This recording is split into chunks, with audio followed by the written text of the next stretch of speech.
তেসরা মে world press freedom day উপলক্ষে ব্যারাকপুর রাষ্ট্রগুরু সুরেন্দ্রনাথ কলেজে আয়োজিত হলো এক আলোচনা সভার। অনুষ্ঠানে উপস্থিত ছিলেন কলেজের প্রধান শিক্ষক, সাংবাদিকতা বিভাগের শিক্ষকরা, অশিক্ষক কর্মীরা, এনসিসি বিভাগের ছাত্রছাত্রীরা এবং উপস্থিত ছিলেন ব্যারাকপুর মহকুমার বিভিন্ন বিশিষ্ট সাংবাদিকেরা। সাংবাদিকদের মুখোমুখি হয়ে কলেজের প্রধান শিক্ষক জানান, গত বছরও আমরা এই অনুষ্ঠান আয়োজন করেছিলাম, এবারও এনসিসি বিভাগের ছাত্রছাত্রীদের দ্বারা ওয়ার্ল্ড প্রেস ফ্রিডম ডে উদযাপিত করলাম। সারা বছর সংবাদ মাধ্যম কর্মীরা যেভাবে কাজ করেন তাদের সম্মান জানাতে আমাদের এই উদ্যোগ এবং তাদের মুখ থেকে তাদের অভিজ্ঞতার কথা আমাদের ছাত্রছাত্রীদের জানালেন।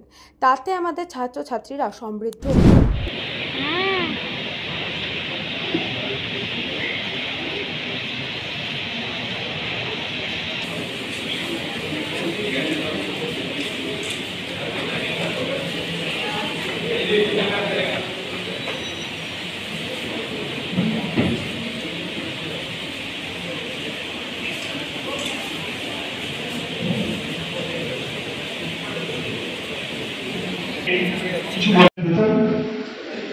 খুব ভালো লাগলো যারা সকলে এসেছেন আমাদের মধ্যে।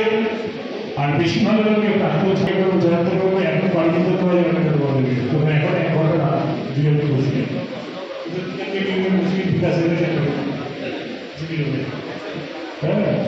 আর সবার কাছে এটা আমরা প্রিন্সিপাল লেনে যাচ্ছি শিগগিরই। এই মাসে আমরা নেকেল প্রসেস শুরু করবো। আগামী বছর আরো বড় অঙ্গীকে বড় মাত্রায় খুব ছোট করে অনুষ্ঠানটা করার চেষ্টা করেছি, আর এত গর্বের মধ্যে পেরে উঠিনি।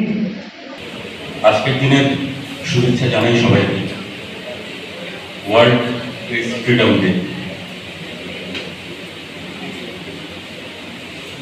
একটা বৈশিষ্ট্য হচ্ছে যে আমরা যে কোনো জিনিসই, যে কোনো ঘটনা, যে কোনো দিন, যে কোনো বিষয়কে আমরা একটা নির্দিষ্ট দিনে স্মরণ করার চেষ্টা করি, মনে রাখার চেষ্টা করি, সেটা নিয়ে আলোচনার চেষ্টা করি। পৃথিবীর বিভিন্ন বিষয় নিয়ে এক একটা বিশেষ দিন রয়েছে। সাংবাদিকতার বিষয়টা নিয়ে আসলে নির্দিষ্ট একটা দিনে বলার মতন নয়, কারণ সাংবাদিকতার কাজটাও ঠিক একটা দিন আলোচনা বা পর্যালোচনার মতন বিষয় নয়। যত পৃথিবী এগোচ্ছে সাংবাদিকতার ধরন বদলাচ্ছে। আমরা যারা 2 দশকেরও বেশি সময় ধরে সাংবাদিকতা করছি এবং পেশাদার সাংবাদিক হিসেবে কাজ করছি, তারা যেভাবে কাজ শুরু করেছিলাম, যেভাবে সাংবাদিকতাকে দেখতে শুরু করেছিলাম, কেউ কেউ আমার মতো অনেকেই হয়তো আছেন যে সাংবাদিকতা পেশাটাকে বেঁচেছেন আরো 5টা চাকরি করে আসার পর। এবং সেই চাকরিগুলো হতে পারে সরকারি চাকরি, হতে পারে কোনো প্রশাসনিক দপ্তরের কাজ, বা শিক্ষকতাও হতে পারে। ফলে সাংবাদিকতার সবকিছুর উপরে যেটা, সেটা হচ্ছে প্যাশন। খুব প্যাশনেট না হলে, যেটা অরিন্দম মিত্রকে বলছিলেন, যে খুব প্যাশনেট না হলে সাংবাদিকতা করাটা খুব মুশকিল। কারণ কোনোদিনই সাংবাদিকতাতে প্রভূত অর্থ প্রাপ্তি হয় না, যেটা অন্য যে কোনো কর্পোরেট হাউসে চাকরি করলে পাওয়া যায়। আমি আমার বক্তব্যের 2টো দিক তোমাদের সামনে তুলে ধরব। একটা হচ্ছে, তোমরা যারা সাংবাদিকতা নিয়ে পড়াশোনা করছো তাদের আগামী দিনে কিভাবে এগোলে তোমরা তোমাদের সামনে রাস্তা খুঁজে পাবে, সেই দিকটা।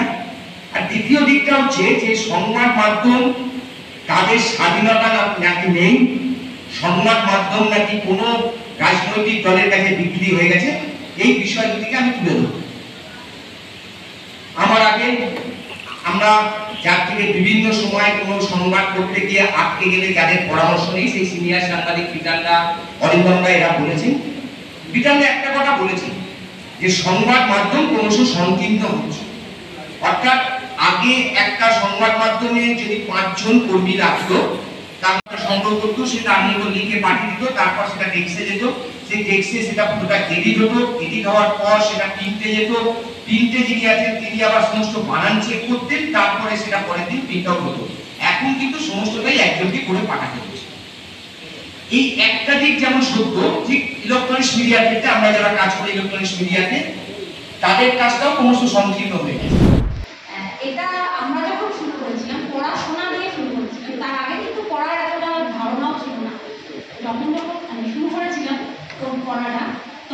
বই ছিল না, সবচেয়ে বড় ব্যাপার কোনো বই ছিল না।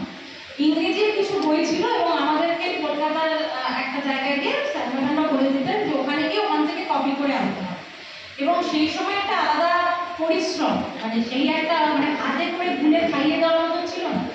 তো তখন নিজে পরিশ্রম করে নোট তৈরি করে এনে স্যার ম্যাডামকে দেখাতাম, ওনারা অ্যাপ্রুভাল দিত, হ্যাঁ ঠিক আছে এবার করতে হবে। একজন করতো সেটা সবাই নিতাম, এরকম একটা সিচুয়েশন ছিল। সেই জায়গা থেকে এখন পড়াশোনা অনেকটাই অন্যরকম হয়েছে, ডিজিটালাইজ হয়ে গেছে। এখন গুগল সার্চ করলে অনেক প্রশ্নের উত্তর এসে যায়।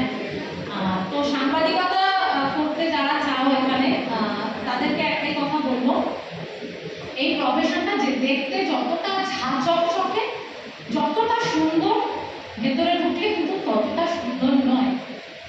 একদম বাস্তব কথা, আমি বাস্তবভাবে এই মঞ্চে দাঁড়িয়ে বলছি। আমরা সেই সময় যখন শুরু করেছি কেউ বলেনি এই জায়গাটায় যেতে গেলে তোমায় কি কি ফেস করতে হবে। ফার্স্ট ফেস আমার বাবা মাকে আমি করেছি, এবং আমার হাজবেন্ড যখন চলে যান আর কি, মারা যান, তো উনি এই প্রফেশনে ছিলেন, আমি ওই প্রফেশন। কিন্তু আমার মা, আমি বলছি আমার মা ভীষণভাবে অবজেকশন করেছিল যে এই প্রফেশনে যাওয়া যাবে না, অন্য কোনো চাকরি হবে।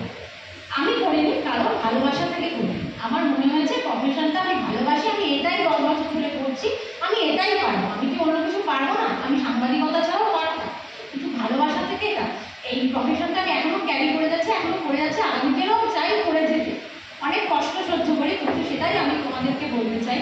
যতটা ভালো লাগছে, যতটা ঝাঁ চকচকে দেখছো, পড়াশোনার পরে ততটাই মনটাকে বেঁধে নাও, শক্ত করে নাও। এই প্রফেশনে থাকতে গেলে আমাকে এই ফেস করতে হবে। ফার্স্টেই সামাজিকতার দিক থেকে অনেকে বলো তুমি সাংবাদিক, আচ্ছা তাহলে তো তুমি এর পেছন পেছন ঘুরো, মুখে না বললেও মনে মনে বলবে, এটা একদম বাস্তব। ও আচ্ছা সাংবাদিক বা নেতাদের পেছন পেছন ঘুরো, কিন্তু তারা এটা জানে না আমাদের গুরুত্ব কিন্তু সবার আগে না। নেতা মন্ত্রীরাও কিন্তু করে যেতে পারে, সরকার করে যেতে পারে, একমাত্র আমাদের কলমের খোঁচাতে। হ্যাঁ, এখন অনেকে বলবে নিউজ চ্যানেল পেপারগুলো বায়াস, কিন্তু তারাও অনেক অসুবিধার মধ্যে দিয়ে গিয়েই এই বায়াসটা হচ্ছে, কিন্তু সবাই তা নয়, অনেকেই নিরপেক্ষভাবে খবর করে। তো এটাই বলতে চাই, বেশি বিপ্লবী হয়েও না, অনেক সামাজিক প্রতিকূলতার মধ্যে দিয়ে তোমরা যাবে, কিন্তু তাও যদি তোমরা চাও এই প্রফেশনটাকে ভালোবেসে এগিয়ে যেতে চাও, তাহলে আমি একটাই কথা বলবো, প্রফেশনটাকে ভালোবাসো। প্রফেশনটা সত্যিই খুব ভালো। তোমরা নতুন নতুন ছেলেমেয়েরা আসবে, আরো আমাদের লেখার জগৎ বলো বা সাংবাদিকতার জগৎ আরো ইমপ্রুভ হবে, নতুন নতুন আরো অনেক পদ্ধতি আসবে সাংবাদিকতার ক্ষেত্রে। তো তোমরা সবাই মন দিয়ে কাজ করো, পড়াশোনাটা যেমন করছো। তবে আরেকটা কথা আমি বলবো, সাংবাদিকতা শুধু পড়াশোনা করে হয় না, পড়াশোনা করে কখনো সাংবাদিক হওয়া যায় না। আমি নিজে মনে করি, আমি ফিল্ডে বেরোই, যারা যারা আছে সবাই ফিল্ডে কাজ করে এবং সবাই এটাই বলবে পড়াশোনা করে শুধুমাত্র পড়াশোনা করে সাংবাদিক হওয়া যায় না। হাটে বাজারে রোদে জলে পুড়ে সাংবাদিক হতে হবে এবং অনেক ঝড় ঝাপটার সামনে সাংবাদিক হতে হবে।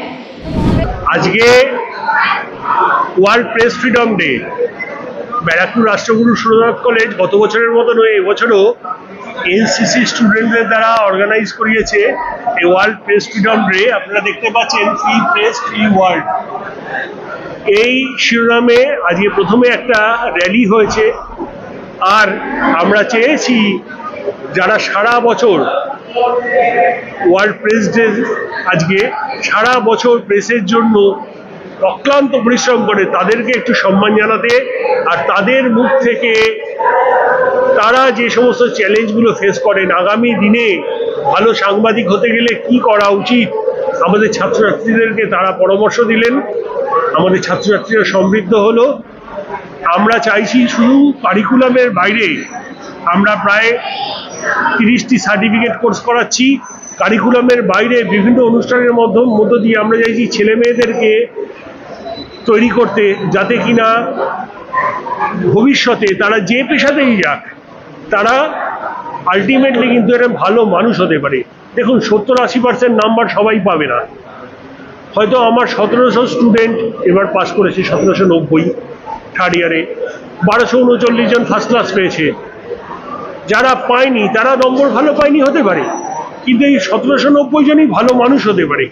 হ্যাঁ, আগামী দিনের ভালো নাগরিক তৈরি করাই আমাদের উদ্দেশ্য, এবং তার জন্যই তাদেরকে বিভিন্ন এক্সপোজার দেওয়ার জন্য আমরা এই অর্গানাইজটা করেছি আজ world press freedom day. Krishna পালিতের report, news Banga time. Fast moving world में वही आगे है जिसके पास है स्पीड, जैसे मेघबाला ब्रॉडबैंड। सही स्पीड सही पहचान। सो अगर कांस्टेंट फास्ट स्पीड चाहिए तो ले आइए मेघबाला ब्रॉडबैंड। আস্থা পলিক্লিনিক ও ডায়াগনস্টিক সেন্টার, এক ছাদের তলায় বিশিষ্ট চিকিৎসকদের চিকিৎসা পরিষেবা পেতে আজই আসুন আস্থা পলিক্লিনিক ও ডায়াগনস্টিক সেন্টারে। আমাদের ঠিকানা নোনা চন্দনপুকুর, চ্যাটার্জিপাড়া। আমাদের যোগাযোগ নম্বর 7003758330। New Shatarupa, one stop solution for your smart choice. এখানে সকল প্রকার ব্র্যান্ডেড কোম্পানির TV, fridge, mobile, computer, laptop, sound system এবং মোবাইল ও কম্পিউটার অ্যাক্সেসরিজ সঠিক মূল্যে বিক্রয় করা হয়। প্রতিটি কেনাকাটায় আকর্ষণীয় ছাড় এবং নিশ্চিত উপহার। ঠিকানা ইন্দ্রলোক, সোদপুর, কলকাতা 110 এবং Muragachha, Sodepur, Kolkata 111। Animesh Suzuki, BT road, Agarpara. Motorcycle মানে সুজুকি। মোটরসাইকেল সেল এবং সার্ভিস করানো হয় অত্যাধুনিক যন্ত্রের মাধ্যমে। এখানে অত্যাধুনিক মডেলের বিভিন্ন গাড়ি পাওয়া যায়। পাবেন Suzuki Hayabusa, Suzuki Gixxer, Suzuki Bergman, Suzuki access 125 এবং সাথে সার্ভিস সেন্টারের সমস্ত সুবিধা। আমাদের শাখা আগরপাড়া, ব্যারাকপুর ভিআইপি তে। সকলকে সাদর আমন্ত্রণ। ওম সাই ব্যাংকুয়েট অ্যান্ড গেস্ট হাউস। আপনার পরিবারের যে কোনো সামাজিক অনুষ্ঠানের জন্য আসুন ওম সাই ব্যাংকুয়েট অ্যান্ড গেস্ট হাউসে। এই অঞ্চলের সবচেয়ে বড় সেরা ব্যাংকুয়েট। সিজন টাইমের ভিড় এড়াতে এখনই বুকিং করুন। আমাদের ঠিকানা ডাক্তার গোপাল চ্যাটার্জি রোড, সোদপুর, গির্জা। আমাদের যোগাযোগ নম্বর 9051714263।